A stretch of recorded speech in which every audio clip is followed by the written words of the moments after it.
Hey everyone, we're going to look at parties and campaigns today. So when you talk about a political party, essentially what a political party is trying to do is get elected officials into office.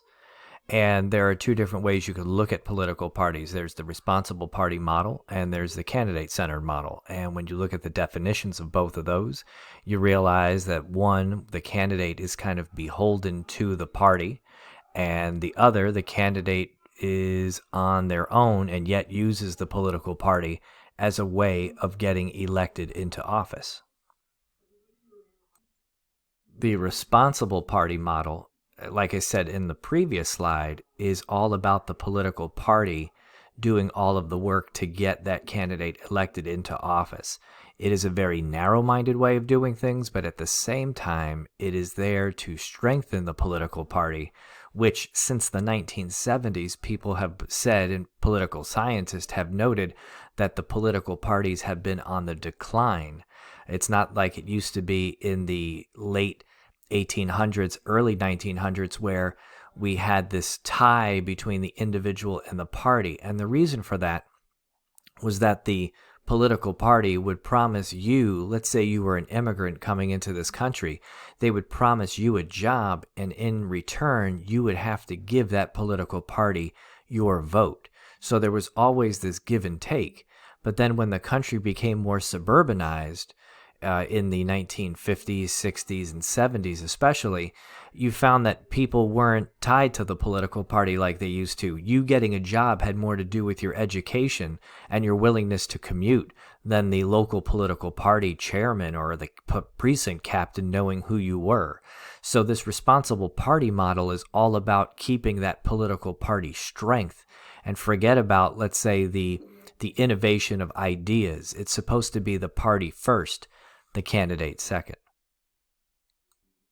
And going along with that idea of a candidate-centered model, you see that the political party identification is in decline, patronage, jobs for votes is in decline, and you have outside organizations who are there to help candidates get elected into office, and that those candidates are more beholden to their own beliefs and they are beholden to outside groups than they are to the political party themselves.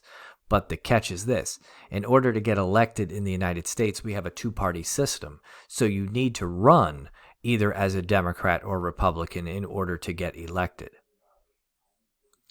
The political party overall is about identification.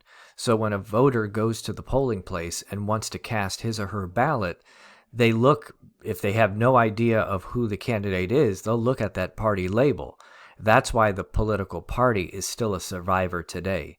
Even though people are calling themselves independent voters, they are not voting for independent candidates. They are voting for whom they've been used to seeing run for office. So if that's Democrat in some areas or Republican in some areas, so be it. But that's why you still see the same two-party system. And when you read through the text, you'll see what political parties are all about. They try to get people filing to run for office. Candidates need your endorsements. We have open and closed primaries, which determine who our nominees will be in the Democratic and Republican races.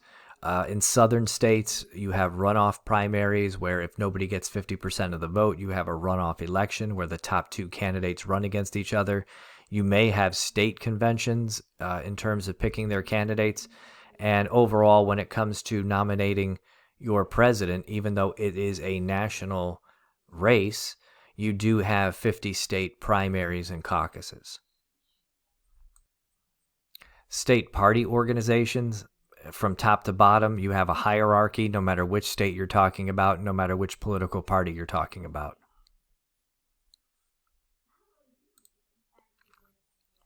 We also find that candidates today who are running in local races or state races are utilizing technology, the internet, texting, in order to get their message to the voters. You do find the same grassroots campaigning of localized organizations that you found maybe in the 1920s, 1930s, and you still find them today. So it's a little bit of the old and a little bit of the new when it comes to professionalizing media campaigns on the state and local level.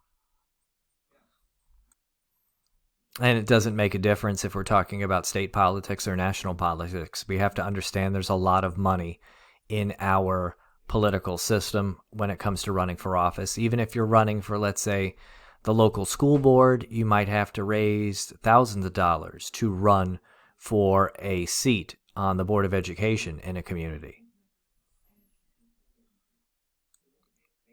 And no matter how much you're trying to reform the campaign finances in a state or on a local level, it depends on how progressive that state wants to be in reforming campaign finances. You do find that there is campaign finance reform at the national level, but we do find that there's also loopholes in those laws as well.